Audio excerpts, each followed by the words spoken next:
성령 하나님, 우리의 눈과 귀를 열어주셔서 주님의 말씀에서 놀라운 것을 보고 듣고 찬양케 하옵소서. 오늘도 우리에게 일어날 여러 가지 일들이, 우리가 예측하지 못한 일들이, 우리가 생각하지 못한 일들이 많이 일어날지라도 주님의 말씀의 능력을 가지고, 영적 판단력을 가지고 오늘도 바른 길을 걸어가기를 원합니다. 우리가 어느 자리에 서야 할지, 누구와 어떤 대화를 해야 될지, 하나님이 원하시는 삶의 지혜로운 삶의 복된 길이 무엇인지를 깨닫는 이 아침이 되게 하여 주옵소서. 오늘도 귀하신 말씀을 듣기를 원합니다. 저희들의 무지하고 저희들의 불충하고 저희들의 연약한 자이지만 하나님의 말씀의 능력이 우리 가운데 역사하시면 우리에게 오늘도 생명의 길로, 진리의 길로, 영생의 길로 인도해 주실 줄로 믿습니다. 오늘도 그 길 한 걸음 한 걸음 걸어가고 이 아침에 기도함으로 저희의 연약함 채우게 하시고, 기도함으로 우리의 삶의 지혜를 얻는 이 복된 시간 되게 하여 주옵소서. 주님, 기도하지 않고는 하루를 살 수 없기에 주님 앞에 고개 숙입니다. 주님, 우리 자신뿐 아니라 가정을 위하여, 이 교회를 위하여, 선교를 위하여, 하나님의 나라를 위하여, 이 민족의 나라를 위하여 주님 기도하는 우리의 고개 숙인 한 분 한 분들을 주님이 들으시고 복된 인생 살아가게 하옵소서. 예수님의 이름으로 기도하옵나이다. 아멘.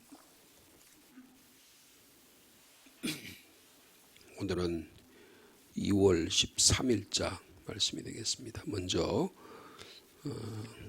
한 며칠 동안 먼저 시편 1편의 말씀입니다. 시편 1편과 예레미야 그리고 사도행전 말씀이 되겠습니다.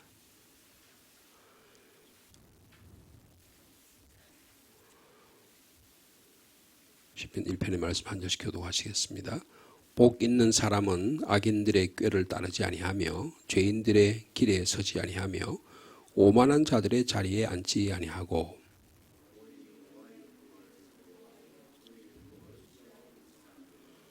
그는 시냇가에 심은 나무가 철을 따라 열매를 맺으며 그 잎사귀가 마르지 아니함 같으니 그가 하는 모든 일이 다 형통하리로다. 그러므로 악인들은 심판을 견디지 못하며 죄인들이 의인들의 모임에 들지 못하리로다.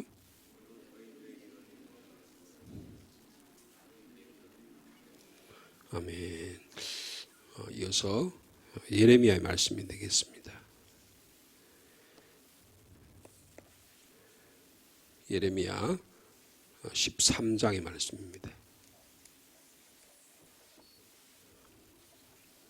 13장 12절에서 19절까지 말씀이 되겠습니다.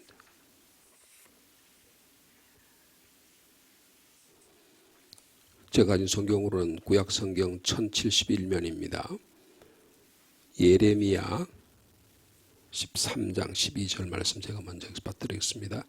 너는 이 말로 그들에게 이르기를 이스라엘의 하나님 여호와의 말씀에 모든 가죽 부대가 포도주로 차리라 하셨다 하라. 그리하면 그들이 내게 이르기를 모든 가죽 부대가 포도주로 찰 줄을 우리가 어찌 알지 못하리요 하리니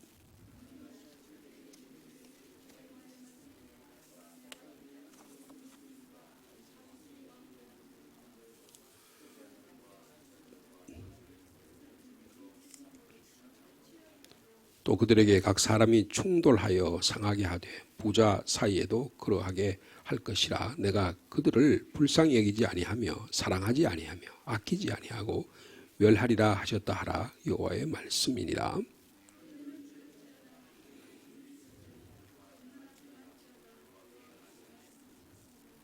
그가 어두움을 일으키시기 전 너희 발이 어두운 산에 그치기 전 너희 바라는 빛이 사망의 그늘로 변하여 침침한 어둠이 되게 하시기 전에 너희 하나님 여호와께 영광을 돌리라.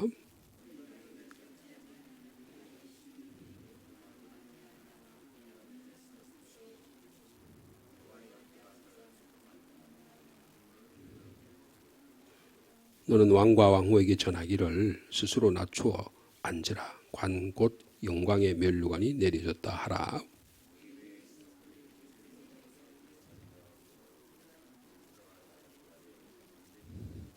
아멘.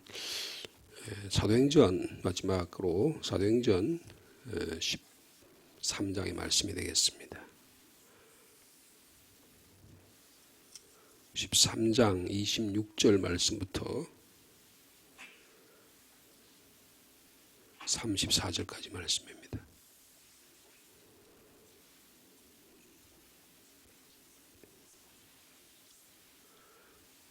사도 바울이 비시디 안디옥이라는 곳에서 한 첫 번째 위대한 설교의 말씀 내용 중 일부 내용이 되겠습니다. 26절 말씀 신약성경 210면입니다. 형제들아, 아브라함의 후손과 너희 중 하나님을 경외하는 사람들아, 이 구원의 말씀을 우리에게 보내셨거늘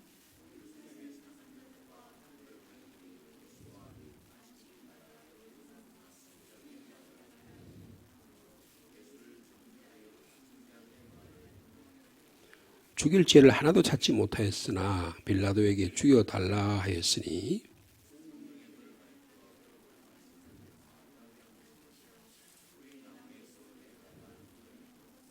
하나님이 죽은 자 가운데서 그를 살리신지라.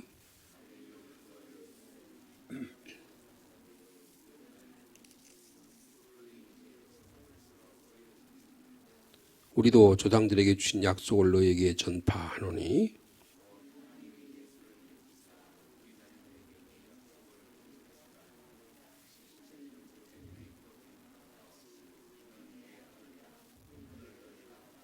함께 읽겠습니다. 또 하나님께서 죽은 자 가운데서 그를 일으키사 다시 썩음을 당하지 않게 하실 것을 가르쳐 이르시되 내가 너희 다윗의 거룩하고 미쁜 은사를 너에게 주리라 하셨으며. 아멘. 저희들이 재작년 가을쯤에 이 비시디 안디옥을 우리 성지순례를 하면서 다녀온 기억이 납니다. 그 터키가 굉장히 큰 나라잖아요. 큰 나라인데 비시디 안디옥은 내륙 지역이에요. 그러니까 우리나라로 말하면 어디쯤 될까요? 충청도, 경상도 한참 내륙 지역에 있습니다. 저희들이 그리스에서 자동차를 타고 터키를 내려와서 해안 지역을 쭉 와서 제일 남쪽 왔어요. 그래서 지금 이 비시디 안디옥은 사도 바울이 1차 전도 여행을 한 그 지역 가운데 하나입니다. 네. 이 지역에 타우루스라고 하는 큰 산맥이 가로막혀 있어요. 한 3,000m 정도 되는 2,000m, 3,000m 되는 산들이 그냥 동에서 서로 몇백 킬로 이상, 1,000킬로 정도 이상 또 이게 놓여 있는 그런 산입니다. 그래서 이 바닷가에 사도 바울이 이 바나바와 함께 키프로스 섬에서 선교를 하고 그 제자 가운데 마가가 말이에요. 이탈을 합니다. 예루살렘으로 돌아가 버리고 말아요. 그리고 나서 바나바와 함께 그 3,000m 산을 넘는 거예요. 걸어서. 그래서 고린도 후서에 보면 가진 고생을 당하면 강도의 만남을 하고 배가 고픈 만남을 하고 강의 위협을 당하고 저희들은 고속 그 버스를 가지고 거리를 몇 시간 만에 건너갔지만 정말 거기를 건너가려면 몇 달 고생해야지만 옛날에는 길이라 제대로 있었겠습니까? 오솔길이라든지 사람이 다니는 그런 길들을 거쳐가지고 아마 다녔을 거라고 생각합니다. 지금은 그 길이요, 로마 시대에 로마 군인들이 그 터키 지역을 점령하기 위해서 길을 뚫었어요. 길을 뚫어가지고 그 길로 지금은 차들이 다니게 되어 있는데, 이 사도 바울이 이 비시디 안디옥이라는 곳에 가서 그곳에서 복음을 전하는 그런 내용이 되겠습니다. 복음의 내용은 간단합니다. 아브라함 시대부터 다윗 시대까지 이야기를 하는 거예요. 그리고 다윗 이야기를 한 다음에 바로 예수 그리스도를 이야기합니다. 다윗의 후손으로 예수 그리스도께서 나셨다. 그래서 예수 그리스도가 죽은 자 가운데서 다시 살아나셨다.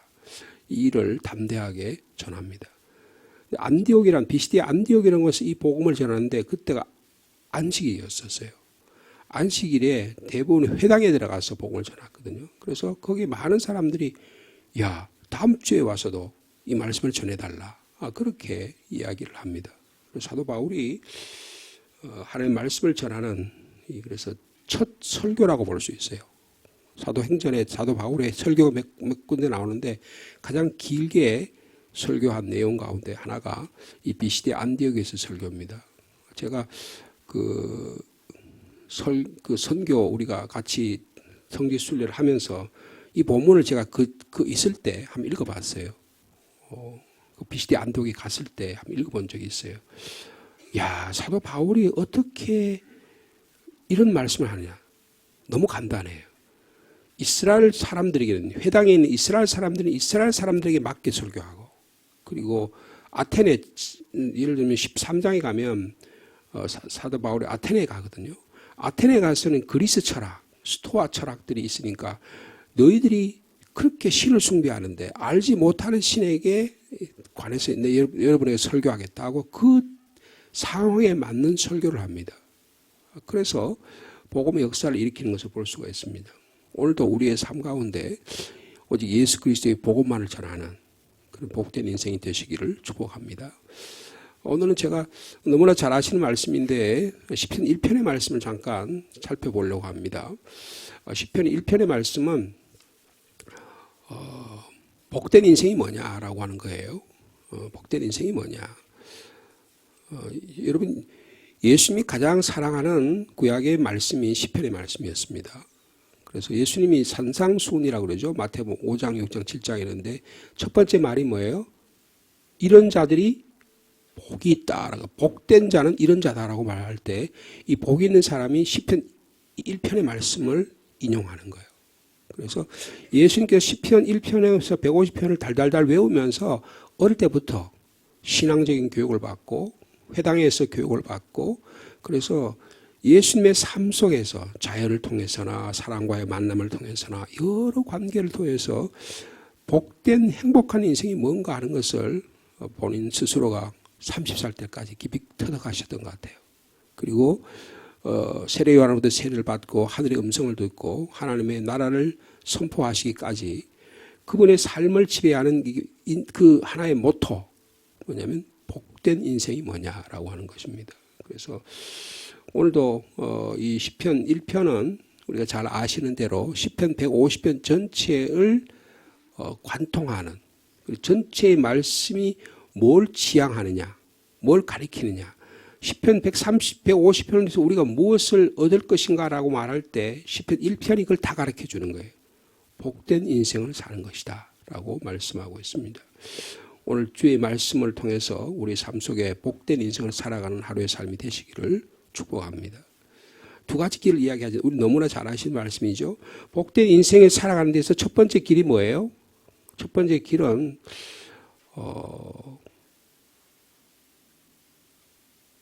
악인의 꾀를 따르지 아니한다. 그렇게 말씀하고 있죠. 그 다음에 죄인의 길에 서지 아니한다. 그리고 오만한 자의 자리에 앉지 아니한다 말씀합니다. 이것을 우리 인생에 좀 비유하면 뭐라고 말할 수 있냐면 내가 지금 어디로 향해서 가고 있느냐라고 하는 거예요. 어디를 향해서 가고 있느냐. 그럼 악인의 꾀를 쫓아가는 길을 가지 말라는 것입니다. 그 다음에 두 번째 질문은 내가 어디에 서 있느냐 하는 거예요. 여러분 내가 어디에 서 있냐가 대단히 중요합니다. 시편은 뭐라 그래요? 죄인들의 길에 서 있지 말라 그렇게 말씀합니다. 그 다음에 내가 나의 인생에 누구와 함께 있느냐가 중요합니다. 여러분 나와 대화하는 사람, 나와 함께 살아가는 사람, 나와 인생의 길을 걷는 사람이 누군지를 아는 것이 대단히 중요한 거예요. 인생의 동반자가 중요하다는 것입니다. 신앙의 동력자가 중요하다는 거예요. 근데 거기에 뭐라 그랬어요? 오만한 자들의 자리에 앉지 아니한다 그랬습니다. 그러니까 이 오만한 자라고 말하는 건 애매모호하게 말하는 거예요.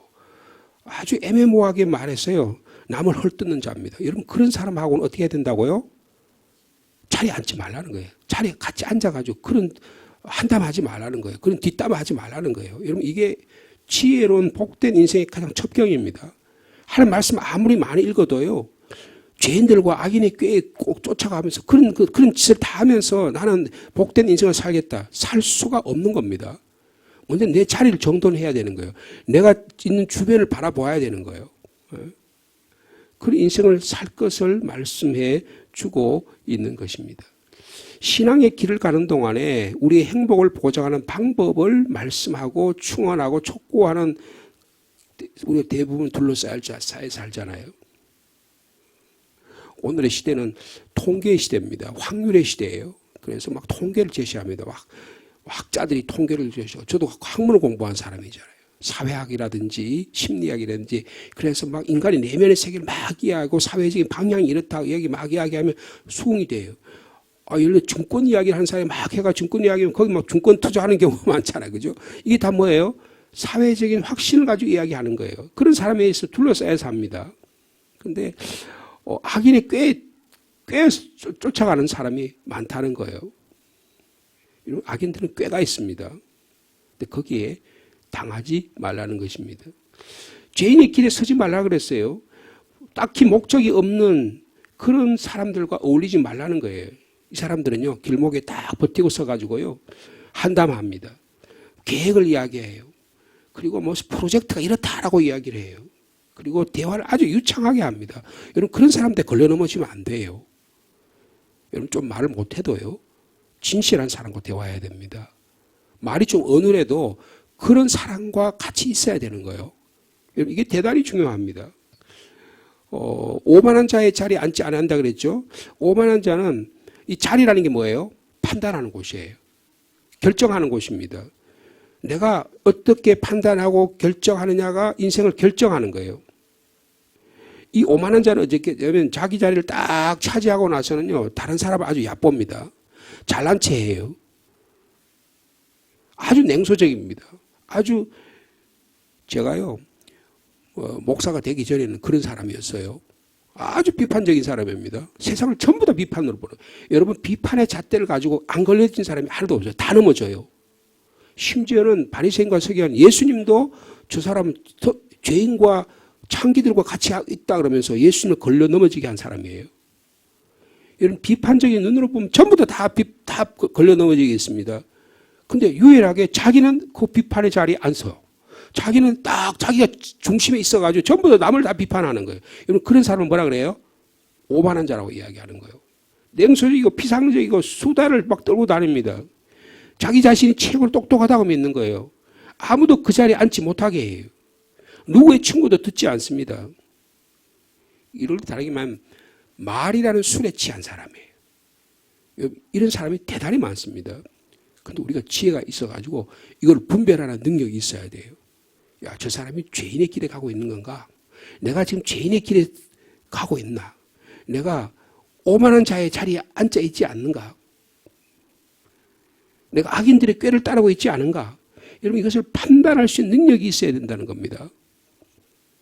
근데 지금 이 복된 길과 반대되는 사람들은 악인의 꾀에 따르지 아니하고 죄인의 길에 서지 아니하고 오만한 자의 자리에 앉지 아니한다는데, 어떤 목사님이 이 본문을 이렇게 설교했어요. 여러분, 그 서양에서 가장 위대한 기독교 작품이라고 하면 단테라고 하는 사람이 있어요. 이탈리아의 단테라는 사람인데, 이 단테의 신곡이라고 하는 책이 아주 두꺼운 새 책이 있어요. 이게 이제 시로 되어 있는데, 이태리 문학의 최고 결정판입니다. 그러니까 이태리어를 이해하려면 이 단테 신곡을 이해해야 되는 거예요. 물론 그런데 이 단테 신곡은 지옥편, 연옥편, 천국편 세 권으로 되어 있어요. 근데 이 지옥편에 보면 그 지옥이 7단계로 되어 있어요. 그래서 점점점 밑지하로 내려가요. 근데 가장 깊은 지하에 내려가면 얼음 감옥이 있습니다. 오만한 자가 다 거기 다 있어요. 얼음 감옥이라는 거예요. 여러분, 지금 악인의 꾀, 죄인들의 길, 오만한 자, 이것은 전부 다 내적인 갇힘의 상태를 가리키는 겁니다. 여러분, 우리가 사람들에게 둘러싸여 있어요. 근데 정말 나하고 만나고 대화하고 이런 사람들이 죄인, 그 다음에 악인, 오만한 자들이라고 한다면 나는 어떤 상태에 있다고요? 지하에 얼음 감옥에 갇혀 있는 거예요. 그러니까 내가 판단을 제대로 못하는 거예요. 여러분, 매일매일 판단을 제대로 하고 살아가야 되는 겁니다. 신앙이 뭐예요? 판단하는 길을 걸어가는 거예요. 근데 이런 죄인이나 오만한 자나 악인들의 사람에 갇혀 있으면 판단력이 흐려집니다. 여러분, 오늘 한국 사회 문제가 뭐예요? 뭐가 옳은지를 판단할 수 있는 능력이 도대체 모르겠어요. 예, 누구 말이 옳은지 알 수 없다고요. 내가 듣는 정보가 올바를까요? 내가 받는 판단이 그게 정치적인 판단이든 사회적인 판단이 어떤 판단이 올바르냐고요. 이게 대단히 중요합니다. 근데 대부분의 경우는 잘못된 판단을 가지고 결정해 거기에 하다 보니까 대통령도 만약에 잘못된 판단, 국회의원도 만약에 잘못된 판단, 우리 신앙인도 잘못된 판단을 한다고 한다면 악인과 죄인과 오만한 자리에 앉아가지고 그런 이야기만 하고 돌아다닌다 그러면 어떻게 해요? 여러분, 그건 멸망의 길입니다. 바람에 가는 기와 같다 그랬어요. 그죠? 악인들은 하나님께서 심판의 마지막 심판들에 견딜 수가 없습니다. 악인들은 망한다고 말씀하고 있어요. 여러분 이런 신앙의 삶 속에서 지혜로운 삶을 살아가는 저와 여러분 되시기를 축복합니다. 근데 이사야서의 오늘 예레미야의 말씀을 보면요, 이스라엘 백성이 그랬어요. 이 사람들이 둘러싸여가지고 판단이 흐려진 거예요. 그리고 예레미야가 하나님의 말씀을 전하는데 예레미야의 말씀이 들으니까 듣기 싫거든. 예루살렘이 멸망한다 그러니까 당신 삶이 그렇게 살면 안 돼 하고 이야기, 여러분 제대로 살아야지 왜 그 길을 자꾸 걸어가지고 여러분의 삶을 망치려고 그러냐 이렇게 얘기하니까 기분이 나쁜 거예요. 좋은 말만 하고 평안하다 잘 될 거다 다 그래도 지금 잘 될까 말까 하는데 교회 와서 기쁜 소리만 들어야 되는데 복된 소리만 들어야 되는데 그냥 나쁜 소리 들으니까 기분 나쁘다는 거예요. 예루살렘 사람들이 그랬습니다. 그래서 오늘 본문에 보면 예루살렘이 멸망한다는 거예요. 근데 멸망한다는데 그 내용을 가만히 보면 뭐냐면, 야, 하나님 우리 선택해 주지 않았냐? 하나님 이스라엘 민족을 구원해 주시지 않느냐? 우리는 선택받은 민족인데, 우리가 다윗이 얼마나 돈을 기도하고 솔로몬이 1,000범죄를 들여가지고 예루살렘 성을 지어가지고 여기에 하나님의 거룩함이 드러나고 하나님의 영광이 드러나는데 우리가 얼마나 이 예배의 삶을 살았는데 이 성은 결코 멸망하지 않는다. 그런 생각을, 교회만 나면 복 받는다. 주일날 성수만 잘하면 복 받는다. 이런 생각과 오늘날 생각, 그런 통속적인 생각을 한 거예요. 근데 그분들의 삶은 누구와 있어요? 악인들과 살고 죄인들과 어울리고 오만한 자의 자리에 앉아가지고 막 살면서 그러면서 복은 달라 그러는 거예요. 하나님이 아니라는 거예요. 여러분의 삶 속에서 여러분의 삶이 어떤 길에 서 있고 어떤 누구와 있고 어떤 길을 걸어가고 있는지를 날마다 판단하라는 거예요. 예레미야는요, 하나님 말씀을 들었을 때 주님 제가 못하겠습니다. 제가 왜 이스라엘 백성, 제가 민족을 사랑하고 저도 이스라엘 민족인데 하나님 복 주시기를 원하지, 제가 왜 예루살렘 성에 가가지고 왜 그들을 향해서 날마다 날선 이야기를 하고 기분 나쁜 이야기를 하고 멸망한다는 얘기를 합니까? 저는 도저히 못하겠습니다. 몇 차례 거절을 했습니다. 처음에 예언자로 부름 받을 때부터 저는 이 일을 못하겠다 그랬어요. 근데 하나님이 계속 그를 꼬셔가지고 계속 하나님의 말씀의 자리에서 입술에다 하나님의 말씀을 불러가지고 계속 이야기하니까 나중에는요, 주님 제가 도저히 못해 먹겠습니다. 엄청난 우울증에 걸렸어요. 예레미야도요. 엘리야처럼 다 주의 종들은 우울증에 걸립니다. 자살 충동까지 느끼는 거예요. 여러분 예수 믿고 신앙생활을 바르게 살려면 다 그런 데 걸리는 거예요. 여러분 내가 예수 믿다가 한 번도 오해를 받은 적이 없어. 예수 믿다고 저 사람은 다 좋은 사람이다. 여러분 그거는 뭔가 예수 믿는데 뭐 문제가 있는 거예요. 예수 믿기 때문에 오해도 사고 예수 믿기 때문에 핍박도 당하고 예수 믿기 때문에 곤란도 당하는 것이에요. 사도 바울은 그 타우루스라는 산맥을 건너는데 엄청난 강도의 어려움과 물의 공공과 산적들이 나타난 이런 데에서 공공을 당했어요. 특별히 자기 동족 유대인들에서 거기 그 비시대 안디옥에 복음을 전했는데 복음을 잘 전한 줄 알았는데 뒤 배경에서 유대인들이 다 조정해가지고 비시대 안디옥에서 사도 바울 일행을 쫓아내는 핍박을 살아갔던 걸 볼 수가 있어요. 여러분 복된 인생이 뭐냐? 내 삶을 정리하는 거예요. 내가 악인들의 꾀를 따르고 있는 건 아닌가? 죄인들의 길에 서고 있는 건 아닌가? 내가 오만한 자의 자리에 앉아 있는 건 아닌가를 판단할 수 있는 능력이 있는 저와 여러분 되시길 바랍니다. 그런데 이걸 그러려면 어떻게 해요? 하나님 말씀 내 안에 있어요. 판단의 기준이 있어야 돼요. 사도 바울은 그 험한 길, 오만한 길, 그 정말 어려운 길을 걸어갔지만요, 예수가 나의 생명이다. 내가 만난 예수님만이 나의 유일한 나이가 길이요 진리요 생명이 되신다는 이것을 갖고 있으니까 사도 바울은 결코 그 이후로 주님을 만난 이후로 한 번도 잘못된 길을 걸어간 적이 없습니다. 여러분, 나는 어디로 가고 있는지, 내가 악인의 꾀를 쫓고 있지는 않은지, 나는 지금 어느 자리에 있는지, 죄인의 길에 서 있지는 않은지, 옳은 길에서 벗어나고 있지는 않은지, 내가 늘 누구와 함께 있는지, 오만한 자리에 앉아서 모호하게 말하는 그런 헐뜯는 자와 함께 있지는 않은지, 여러분 삼가 조심해서 가고 서고 앉는 문제에 여러분 지혜로운 저와 여러분 삶 되시기를 원합니다. 그럴 때 하나님께서 그런 길을 걸어가면서 오직 하나님의 말씀을 즐거워하고 살아가는 자를 복 주시겠다고 말씀하고 있습니다. 오늘도 그 길을 걸어가는 지혜로운 여러분 되시기를 축복합니다. 하나님 감사합니다. 우리가 예수 믿고 복 받기를 원하지만 하늘을 선포하지 않고 왜 멸망을 선포하냐고, 하나님 우리를 복 주시기 위해서 우리 선택된 민족이요 왕같은 제사장인데 우리를 왜 비판하느냐고. 우리가 예루살렘 성을 위해서 다윗과 솔로몬이 얼마나 많은 기도와 물질을 들여서 이 교회를 세웠는데 교회를 비판하냐고 그렇게 말합니다. 그러나 하나님은 너희들의 삶이 주일날 교회 와서 신앙생활 한다고 하지만 매일의 일상의 삶에서는 악인의 꾀를 따르고 죄인의 길에 서고 오만한 자의 자리에 앉으면서 복 달라고 하는데 내가 너에게 그런 복 주는 하나님이냐고 주님은 질타하고 계십니다. 주님, 하나님 우리에게 복 주시기를 원하십니다. 그러나 우리의 삶이 하나님과의 올바른 관계가 맺어지는 저희들 되게 하여 주옵소서. 악한 자들, 악한 마귀사들은 하나님과 우리 관계를 끊어 놓으려고 합니다. 악인들이 나타나서 꾀를 부립니다. 죄인들이 서서 우리의 길을 막습니다. 오만한 자들이 모호하게 애매하게 말하면서 우리를 얼어붙은 감옥에 가두려고 합니다. 이 추운 계절에 주님, 복된 인생을 살아가는 우리들 되게 하여 주옵소서.